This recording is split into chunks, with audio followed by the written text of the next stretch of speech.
खबर रुड़की से है, जहां भाजपा विधायक का चालान काटने वाले दारोगा का ट्रांसफर हो गया है। दारोगा का नाम है नीरज कठैत। अब कालसी ट्रांसफर कर दिया गया है नीरज को। नीरज कठैत वो दारोगा थे जिन्होंने विधायक का चालान काटा था। विधायक जी बगैर मास्क घूम रहे थे। विधायक का नाम प्रदीप बत्रा। जब इस दारोगा ने कहा कि साहब मास्क पहन लीजिए, बिना मास्क के मत घूमिए, और ये पूरा मामला गहमा गहमी और थोड़ा गर्मा गर्मी में तब्दील हुआ। खबर चली और अब इसकी फॉलोअप खबर ये है कि रुड़की से नीरज कठैत का ट्रांसफर कालसी कर दिया जाता है। तो पूरा घटनाक्रम ऐसा है, नीरज कठैत अपनी ड्यूटी पर थे। विधायक जी दिखे, बिना मास्क के दिखे, उन्हें रोका और टोका। अपना काम किया, ड्यूटी निभाई। कोरोना प्रोटोकॉल को फॉलो करने की जिम्मेदारी सबके ऊपर है। जनप्रतिनिधि होने के नाते लोगों को क्या संदेश देना चाहते थे भाजपा विधायक, ये भी स्पष्ट नहीं है। नहीं भाई साहब, सारी बातें सही है, ठीक है, अप्रिशिएट करो, लेकिन इतने लोग एक साथ झुंड में बना के आप बिना मास्क घूम रहे हो, क्या फैमिली भी नहीं घूम सकती ऐसे? आप डिस्टेंसिंग कर रही है, पहले डिस्टेंस बनाओ। आपने पूछा कहाँ जा रहे हैं, हमने कहा होटल जा रहे हैं। तो पूरी कन्वर्सेशन को अगर आप इस वीडियो में सुनेंगे, बातचीत को सुनेंगे, तो ये साफ है, जहां पर दारोगा ये कह रहे हैं कि सब कुछ ठीक है, लेकिन साफ तौर पे बॉडी लैंग्वेज थोड़ा रीड कीजिए आप, तो आपको पता चलेगा कि दारोगा को ही उल्टा समझाने की सब लोग मिलकर कोशिश कर रहे हैं, वीडियो बना रहे हैं। दारोगा का पॉइंट इस कन्वर्सेशन में ये समझ के आ रहा है, निकल के आ रहा है कि भाई साहब आप जो भी कर रहे हैं, लेकिन मास्क नहीं है, प्रोटोकॉल नहीं है, आप जनप्रतिनिधि हैं, लोगों को समझाते हैं, लेकिन आपकी तस्वीरें क्या समझाएंगी। चलिए हम रुक करते हैं हमारे सहयोगी पंकज राणा का और जानने की कोशिश करते हैं कि ये क्या टेक्निकलिटी रही, वजह क्या बता रहे हैं कि नीरज कठैत का ट्रांसफर किस वजह से किया गया है, कुछ स्पष्टता है।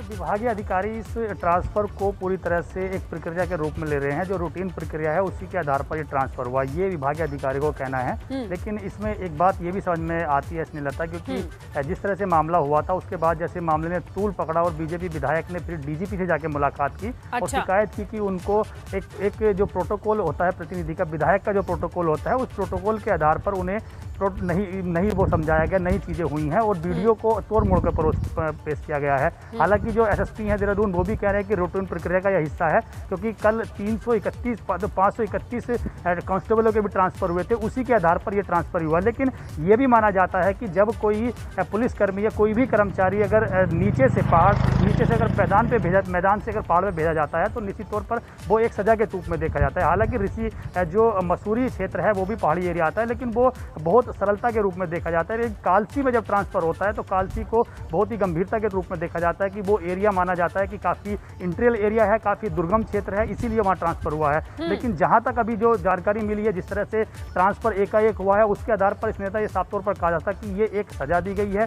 बीजेपी विधायक का चालान काटने के तौर पर ये सजा हुई है। लेकिन वीडियो के आधार पर तमाम चीज़ें और भी समझी जा सकती हैं कि क्या कुछ घटनाक्रम हुआ है। लेकिन अगर हम नियम पूर्वक देखें तो अगर ये मास्क किसी विधायक के पास नहीं है तो एक सिपाही कर्मी हो या पुलिसकर्मी कोई भी हो, वो उस पर कार्रवाई कर सकता है। प्रोटोकॉल के आधार पर जो बात कही जा रही है, विधायक ने कहा है कि उन्हें विधायक का प्रोटोकॉल नहीं दिया गया है, उन्हें मिस्टर कह के या जिस तरह से भाई साहब कह के पुकारा जा रहा है, कहा जा रहा है, वो शब्द नहीं होने चाहिए। तो इस तरह की बात उन्होंने डीजीपी से कही है। तो इस बात को लेकर साफ तौर पर इसमें कहा जा सकता है कि जिस दारोगा का नीरज कठैत जी का जो ट्रांसफर हुआ है उसको एक सजा के रूप में देखा जा रहा है। बिल्कुल, तो यहाँ पर अपनी टीम के जो लोग हैं उनको प्रोटेक्ट ना करके उनके ट्रांसफर के तौर पे इस पूरे मामले को रफा दफा करने का ये एक कह सकते हैं परंपरा यहाँ पे भी कायम रही है। आप हमारे साथ बने रहिए। तो ये खबर रुड़की से थी। और अब बात करें, पिछले 5 महीने से वेतन न मिलने को लेकर रोडवेज कर्मचारी सरकार से खफा है। सैलरी की मांग को लेकर कर्मचारी पिछले कई दिनों से सरकार के खिलाफ आंदोलन भी कर रहे हैं। आज रोडवेज कर्मचारी संयुक्त परिषद ने सरकार के खिलाफ प्रदर्शन किया। परिषद का आरोप है कि कोरोना काल में भी रोडवेज के तमाम कर्मचारी सरकार की गाइडलाइन के आधार पर काम करते रहे और तकरीबन 30 कर्मचारी कोरोना की वजह से अपनी जान भी गंवा चुके हैं। कई कर्मचारी ऐसे हैं जो कोरोना संक्रमित हुए अपनी ड्यूटी के दौरान, बावजूद इसके भी सरकार ने पिछले 5 महीने से वेतन नहीं दिया है। रोडवेज के ऐसे तकरीबन 7,000 कर्मचारी हैं जिनको पिछले 5 महीने से सैलरी नहीं मिली है और अब अपनी मांगों को लेकर प्रदर्शन करने के लिए मजबूर है।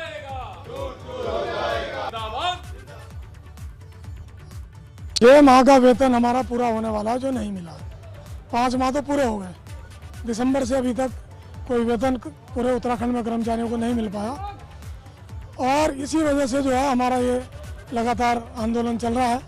इसमें 10 तारीख में भी हमारा कार्यक्रम था सभी शाखाओं पे, उसके बाद 14-15 में हमारा मंडलों पे था और आज गांधी पार्क के बाहर हमारा 1 दिवसीय कार्यक्रम सांकेतिक था और 19 जून से हमारा पूरे उत्तराखंड में कार्य बहिष्कार का कार्यक्रम है। अगली खबर देहरादून से है, जहां परिवहन निगम को शासन ने आर्थिक मदद दी है। परिवहन निगम के लिए शासन ने 20 करोड़ रुपए जारी किए हैं। रोडवेज कर्मचारियों के वेतन, आर्थिक तंगी से उन्हें उबारने के लिए ये मदद जारी की गई है। 5 महीने से रोडवेज कर्मचारियों को वेतन नहीं मिला, ये खबर हमने आपको दिखाई। शासन को 57 करोड़ की मदद का आश्वासन मिला था, लेकिन अब जैसे परिस्थितियां बिगड़ती नजर आ रही हैं तो परिवहन निगम को फौरी तौर पर यह फैसला लेना पड़ा है, जहां शासन ने 20 करोड़ रुपए जारी किए हैं। जहां रोडवेज कर्मचारियों के 5 महीने से वेतन नहीं मिलने के बाद अब यह फैसला लेना पड़ा है। देहरादून से खबर है, जहां फिर विवादों में सन्निर्माण कर्मकार कल्याण बोर्ड आया है। क्यों? हरक सिंह रावत और बोर्ड के अध्यक्ष आमने सामने हैं। मंत्री ने अध्यक्ष के कार्यकाल की जांच कराने की बात कही, तो वहीं अध्यक्ष ने बोर्ड के सचिव को हटाने का आदेश जारी कर दिया। तो कुल मिला के सामने सामने तनातनी की यह स्थिति है। बोर्ड के कार्यालय में कर्मचारियों को निकालने पर हंगामे की स्थिति थी और अब कुल मिलाकर यह मामला कुछ इस तरीके से आगे बढ़ता हुआ।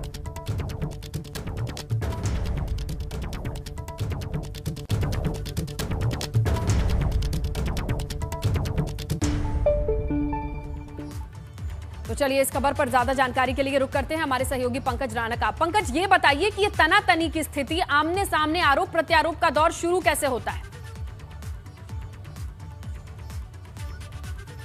देखिए, इसमें ये काफ़ी गंभीर मामला है और काफ़ी लंबे समय से इस मामले को लेकर तनातनी चली आ रही है मंत्री और अध्यक्ष के बीच में। कर्मकार बोर्ड में इससे पहले भी इस तरह की बात सामने आई थी त्रिवेंद्र रावत सरकार के दौरान में, और जिस तरह से अध्यक्ष के माध्यम से एक कर्मचारी की नियुक्ति की जाती है और मंत्री को उसका पता नहीं रहता है, तो इस बात को लेकर इस बात की गंभीरता सामने समझी जा सकती है कि जो एक समन्वय अध्यक्ष और मंत्री के बीच में होना चाहिए था वो नहीं है। कर्मकार बोर्ड का मामला इससे पहले भी सुर्खियों में रहा है। मंत्री और अध्यक्ष के बीच इस तरह की तनातनी पहले भी चलती रही है। त्रिवेंद्र रावत सरकार के दौरान भी इस तरह के मामले सामने आते रही हैं। जो मंत्री हैं विभाग के हरक सिंह रावत, वो पहले भी इस बात को लेकर मुख्यमंत्री से कई बार गुहार लगा चुके थे त्रिवेंद्र रावत सरकार के दौरान में, क्योंकि अब परिस्थितियां बदल गई हैं। अब तीरथ सिंह रावत मुख्यमंत्री हैं, तो अब थोड़ा सा ओहदा हरक सिंह रावत का बदल गया है और उनके बताए बिना किसी भी कर्मचारी की नियुक्ति करना कई तरह के सवाल खड़े कर रहा है। हालांकि अब इस मामले को लेकर आगे किस तरह की चीज़ सामने आती है ये देखना होगा। फिलहाल कह सकते हैं कि बोर्ड के अध्यक्ष और मंत्री के बीच में समन्वय न होने की वजह से ये स्थिति बन रही है। देखते हैं अब इस पर क्या आगे एक्शन लिया जाता है। बहरहाल पंकज, आपका शुक्रिया तमाम जानकारी के लिए। चलिए हम आगे बढ़ते हैं, बात करते हैं। राज्यसभा सांसद अनिल बलूनी रामनगर के दौरे पर पहुंचे। इस दौरान अनिल बलूनी ने कॉर्बेट और रामनगर के आसपास इलाके में वाइल्ड लाइफ टूरिज्म से जुड़ी एक्टिविटीज पर जोर देने की बात कही। अनिल बलूनी ने कहा कि इस क्षेत्र में वाइल्ड लाइफ सफारी को जोड़ने की जरूरत है। बलूनी ये भी कहते हैं कि इस इलाके में रेस्क्यू सेंटर बनाने की योजना है। उन्होंने इस बारे में वन मंत्री और वन विभाग के आला अधिकारियों से भी बात की है। अगर सब कुछ ठीक रहता है तो आने वाले वक्त में सैलानियों को रामनगर के आसपास के इलाके में वाइल्ड लाइफ से जुड़ी बहुत सारी गतिविधियां भी देखने को मिलेंगी। देखिए, क्या है कि हम लोगों को एक समग्रता से सोचने की ज़रूरत है। अगर रामनगर और इसके आसपास का जो इलाका है ये वाइल्ड लाइफ टूरिज़्म के लिए है, तो निश्चित तौर पे इधर कुछ और इस तरीके से चीज़ों को जोड़ने की ज़रूरत है। सफारी को जोड़ने की ज़रूरत है। अगर कोई रेस्क्यू सेंटर बन रहा है तो उसके लिए भी हम आगे की कुछ कल्पना हम लोगों की है। मेरी जो फॉरेस्ट के जो वरिष्ठ अधिकारी हैं उनके साथ और वन मंत्री जी के साथ भी डिस्कशन हुआ है। रामनगर के आसपास कुछ इस तरह का इंफ्रास्ट्रक्चर हम जोड़ना चाहते हैं जिससे कि जो लोग वाइल्ड लाइफ प्रेमी हैं वह यहाँ आए तो उनको कुछ और भी चीज़ें दिख सके। उसको कुछ पाइपलाइन में है, मैं भी घोषणा नहीं करना चाहता, लेकिन आने वाले समय में आप जल्दी कुछ चीज़ें देख पाएंगे। काशीपुर में आम आदमी पार्टी ने नगर निगम में 50 करोड़ रुपए की धांधली का आरोप लगाया है। आम आदमी पार्टी के प्रदेश उपाध्यक्ष दीपक बाली का कहना है कि ट्रिंचिंग ग्राउंड के नाम पर बड़ी धांधली की जा रही है। आपका यह भी कहना है कि काशीपुर नगर निगम कुंडेश्वरी क्षेत्र के ढकिया कला तहसील में ट्रिंचिंग ग्राउंड बनाया जाना है और इस जगह पर करीब 10 मीटर गहराई तक खनन सामग्री भरी हुई थी। इस खनन के लिए ग्राम महादेव नगर के एक शख्स ने निवेदन भी किया है। इस आवेदन के आधार पर भूतत्व और खनिकर्म इकाई उद्योग निदेशालय के निर्देश पर जमीन सर्वे कर रिपोर्ट भेज दी गई है। जमीन में 10 मीटर गहराई तक 3,68,640 घन मीटर आरबीएम मौजूद है और उसमें काशीपुर महापौर के द्वारा खनन का खेल खेलने की कोशिश की जा रही है। जब मैं उसके डेप्थ में गया और मैंने देखा कि 10.5 एकड़ ज़मीन में टचिंग ग्राउंड के नाम पर जो प्रस्ताव पास करके भेजा गया था 2019 में, वो फाइल अब दोबारा से चालू हुई है मंजूर और उसके अंदर जो है परमिशन मांगी गई है और मात्रा उसका सर्वे कराया गया खनन विभाग के द्वारा। चलिए ज्यादा जानकारी के लिए सहयोगी विकास गुप्ता से जानकारी लेते हैं। विकास, बताइए क्या है ये पूरा मामला? जी हाँ, मैं बता दूं ये 2019 का मामला है, जब काशीपुर नगर निगम में एक प्रस्ताव आता है कि हमारे पास 10.5 एकड़ जमीन है जो महादेव नगर में मौजूद है और इसमें हम टंचिंग ग्राउंड बनाने की इच्छुक हैं कि यदि निगम चाहे तो इसमें टंचिंग ग्राउंड बना दे और हमारी जमीन पर अपना काशीपुर नगर निगम से जो पूरे शहर का कूड़ा है वो डाल सकता है। इस प्रस्ताव को यहाँ बोर्ड बैठक में लाया जाता है और बोर्ड बैठक में उन्हें मंजूरी दी जाती है, जिसको जो अभी प्रस्ताव पाइपलाइन में चल रहा है। जी। इसमें अब एक पत्र निकलकर सामने आया है जो आम आदमी पार्टी के प्रदेश उपाध्यक्ष हैं दीपक बाली जी, उन्होंने आरोप लगाया है कि इस। शुक्रिया विकास आपका तमाम जानकारी के लिए। और बड़ी खबर मिल रही है, सीबीएसई बोर्ड के रिजल्ट को लेकर यह बड़ी खबर है। 31 जुलाई तक आएगा सीबीएसई 12वीं का रिजल्ट। सीबीएसई ने सुप्रीम कोर्ट को बताया कि रिजल्ट का फॉर्मूला 10वीं, 11वीं और 12वीं प्री बोर्ड रिजल्ट के आधार पर होगा। 10वीं के 3 मुख्य विषयों के आधार पर 30% अंक मिलेंगे। सीबीएसई की ओर से अटॉर्नी जनरल के वेणुगोपाल पक्ष रख रहे हैं।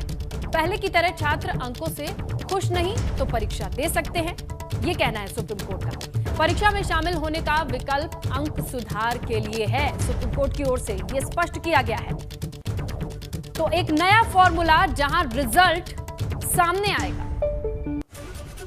तो इस वक्त की बड़ी खबर, सीबीएसई के रिजल्ट पर यह बड़ी अपडेट है।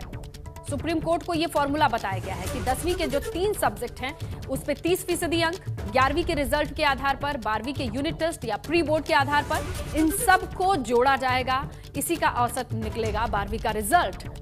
कुछ इस तरीके से यह बड़ा फॉर्मूला बनाकर तैयार किया गया है। फॉर्मूले में क्या है, 10वीं, 11वीं, 12वीं के प्री बोर्ड को आधार बनाया गया है और परीक्षा में शामिल होने के लिए आपको अंक सुधार के लिए अर्जी डालनी होगी। देहरादून से बड़ी खबर है, जहां उच्च शिक्षा विभाग से जुड़ा बड़ा फैसला सामने आया है। यूनिवर्सिटी और कॉलेजेस में आयोजित होगी परीक्षाएं, ये स्पष्ट है। फर्स्ट ईयर, फाइनल ईयर की कक्षाओं की ये परीक्षा होगी। फर्स्ट, लास्ट सेमेस्टर की क्लास भी होगी। बाकी सभी छात्र पिछले साल की तरह ही प्रमोट हो जाएंगे। तो देहरादून से इस वक्त की बड़ी खबर,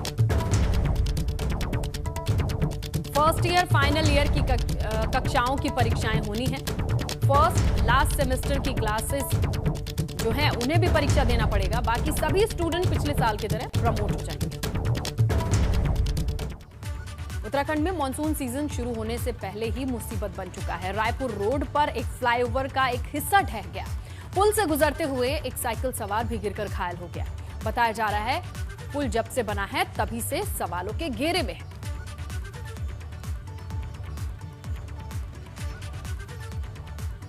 पिथौरागढ़ में नेशनल हाईवे 125 पर घाट के पास फिर से मलबा आ गया है। हाईवे पर भारी मात्रा में मलबा गिरा है, जिसकी वजह से हाईवे 36 घंटे से बाधित है। नेशनल हाईवे पर अगर वाहनों की बात करें, आवाजाही ठप है और इधर मलबा हटाने का काम भी जारी है। दिल्ली बैंड के पास विकासनगर से खबर है, जहां मौसम विभाग की भविष्यवाणी काफी सटीक साबित हुई है। चक्राता समेत पूरे पचवादून में बारिश जारी है। बारिश से तापमान में गिरावट है। मौसम विभाग ने आज बारिश का अलर्ट जारी किया था, तो पहाड़ी इलाकों में बारिश की ये चेतावनी थी और ये चेतावनी सटीक साबित होती नजर आ रही है, क्योंकि चक्राता समेत पचवा दून में बारिश जारी है, तापमान में गिरावट है। हल्द्वानी से विधायक और उत्तराखंड में नेता प्रतिपक्ष इंदिरा हृदयेश के निधन के बाद खाली सीट का उत्तराधिकारी कौन होगा, ये सवाल उठने लगा है। इसी बीच पूर्व विधानसभा अध्यक्ष और जागेश्वर से विधायक गोविंद सिंह कुंजवाल ने एक बड़ा बयान दिया। उन्होंने कहा कि इंदिरा हृदयेश के बेटे सुमित पर अधूरे विकास कार्यों को पूरा करने का जिम्मा है। यही नहीं, इससे पहले सुमित हृदयेश हल्द्वानी नगर निगम से मेयर का चुनाव भी लड़ चुके हैं, तो ये तय है कि इंदिरा हृदयेश की राजनीतिक धरोहर को सुमित आगे बढ़ा सकते हैं। निश्चित रूप से बहुत दुख का बात है कि कांग्रेस के वरिष्ठ नेता, जो हमारी नेता प्रतिपक्ष भी थी, उनका निधन हो गया है। हल्द्वानी की सीट खाली हो गई है। मैं समझता हूँ हल्द्वानी की सीट पर कौन आगे आएगा ये शंका की बात नहीं है, क्योंकि इंदिरा हृदयेश जी अपने रहते रहते अपने सुपुत्र सुमित हृदयेश को राजनीति में प्रवेश करा चुकी है और उन्होंने नगर निगम का चुनाव भी लड़ चुके हैं। अपनी माँ के चुनाव भी उन्होंने लड़ाए, इसलिए ऐसा कहीं शंका नहीं है कि इसी पर कोई दूसरा व्यक्ति आएगा। यहाँ पर सुमित हृदयेश जी ही चुनाव लड़ेंगे और आगे भी ये सीट उन्हीं की रहेगी। रुड़की में चेन स्नेचिंग मामले में एक आरोपी की गिरफ्तारी हुई है। आरोपी के पास से लूटी गई चेन भी बरामद की गई है। इसने राह चलती महिला से चेन छीनी थी। चेन स्नेचिंग की यह घटना सीसीटीवी में कैद हो गई है।